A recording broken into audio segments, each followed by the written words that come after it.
Hey guys, it's Christine, also known as IvyWinter. Thank you for joining me for another Disney video.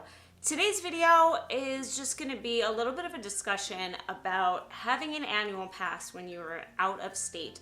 I get asked this a lot, and I see this question come up a lot on forums and places like the Disney World subreddit. Is an annual pass worth it if you are an out-of-stater? Obviously, there are plenty of people out of state who buy the annual pass because there are so many options for Floridians and obviously only a couple of options for those who are not residents, but yet those still sell, right? So there are definitely out-of-staters buying passes, but I think that there are some things that you need to think about that's a little bit different than if you are a local. I'm not currently an annual pass holder, and to be quite honest, part of the reason that was one, I didn't have a lot of trips coming up for the rest of the year for it to make financial sense. And also, we just bought a house, which is a huge financial spend. So the idea of spending so much on an annual pass, especially now that they've gotten pretty expensive, just wasn't a priority for me. So the first thing you really need to think about buying an annual pass out of state is that you have, in general, more finances to think about than a local, right? So you need to think about, one, your transportation to said parks, whether it's Disney World or Disneyland. And you need to think about flights. What are those costs going to look like for you? How much are you going to be spending on flights in general? And how does that kind of tie into whether you can get down or not, right? Some flights can be really expensive, and trying to do a last minute trip, which usually might be really beneficial for someone with an annual pass, is a lot harder because usually flights are much more expensive when you try to book them last minute, unless of course it is not a full flight and then the airline's trying to have sales to fill up seats. But I find that Orlando flights, at least from my area, tend to be pretty full, so that's a rarity here. So I don't always have the luxury of a really last minute trip. I think the most last minute I've ever planned was about 30 days out, and even then I kind of lucked out with I think it was like a leap year sale, which is why I even decided to go in such a short amount of time. But generally you've got to plan a little bit longer if you want to get a good deal. And even if you're not flying, even if you're close enough to drive, you need to think about the hours spent traveling that way, spending on gas, tolls, and all of that good stuff. So there's still added costs that you probably have that most Floridians don't have, or even if some of them are driving from other parts of the state, it's not going to be as costly as driving from out of state. Then you also have to think about the cost of a hotel. Where are you staying? If you are super local to Orlando, you probably could go to the parks and then drive back home every day.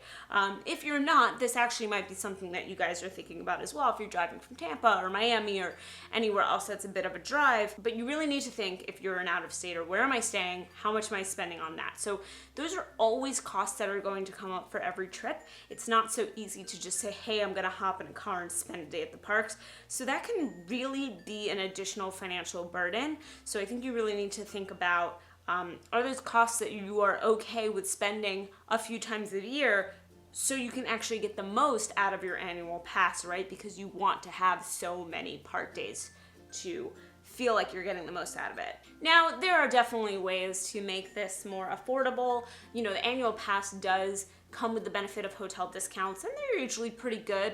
It also depends on time of year, and they roll them out, you know, only a few months before when you would actually go down, but they could be anywhere from 20 to 35% off depending on the time of year, depending on the level of your hotel. You know, all-stars don't really get huge discounts because they want to get you into the moderates and the deluxes, so you're generally overall spending more money, so they're willing to give more of a discount for that. But that's something to think about, as well as things like frequent flyer miles. You know, if there is an airline that goes to Orlando that you love, that is from your home airport, that is usually affordable, then I say definitely sign up for the free frequent flyer mile club. They all have them, and if getting a new credit card is in your future, you might want to consider getting the airline credit card, because that even helps further. I'm a JetBlue credit card holder, and I can't tell you how many pretty much covered flights I've taken down to Orlando just because of my using the card at the grocery store or restaurants where I get more points, or maybe on other flights elsewhere, so that when I do get a bunch of points, I am then just using them to go down to Florida, and that's one less cost that I have to think about. Another thing that you really have to think about is, what is your vacation time like? Again, if you're a local, you could just hop in the car on Saturday morning and go to Epcot. Or maybe you could decide just to do a 3-day weekend because it's not that far for you to travel, and going for 3 days is worth it. But it can be hard to justify just a 3-day trip from an out-of-stater when you're also counting in flights and you're counting in hotel and all of that stuff. So I think you really need to think about, what is your vacation time like? What is your ability to be able to take off and really utilize the annual pass? You know, are you close enough to make weekend trips? Maybe you're just a state or two out and you can drive in. Basically, are you going to get the most out of the cost of your annual pass? You know, some people, they are teachers or they have kids in school, and the only time they can go down is in the summer. So is your vacation in the summer going to be long enough that it's really going to be the minimum amount of days to make it worth it? For Disney World, I know right now it's somewhere around the 8 or 9 day mark that you kind of break even, and you'd want it to be even longer to really be like sort of getting the most out of your money. So you might have a limited amount of weeks in your year, and then you're spending them on holidays with family, and you're spending them for other vacations in other places. So you really need to think about, what is your time like that you can take off from work or school or whatever it might be to be able to get down there. And then the next thing that was a little less important for me, but might be really important to other people who are already paying this cost of an annual pass, will you have the flexibility to take advantage of annual pass events and previews and things like that? So Galaxy's Edge right now, annual pass holders can sign up for previews.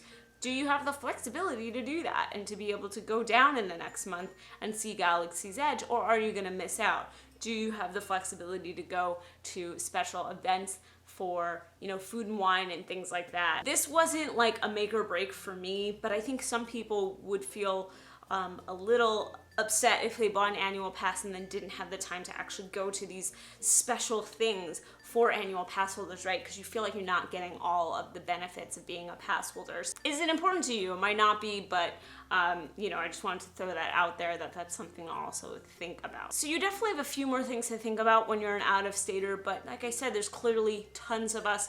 I see it all the time. People always ask, hey, are there out-of-staters who have passes? And I see people from all over the place, from Ohio to Texas to up by me in New York to out in Washington to, you know, everywhere. And I think that there are definitely a lot of people who find it worth it because they love Disney World and they go enough that it becomes worth it. So if you're thinking about it as an out-of-stater, those are really the things to sit down, maybe even write down, look at what costs of hotels and flights and that generally will look like for you per trip, look at your time off, and kind of work up, you know, does it actually make sense? Or maybe you should just limit yourself to buying regular park hopper tickets, and that will actually be the more financially smart decision.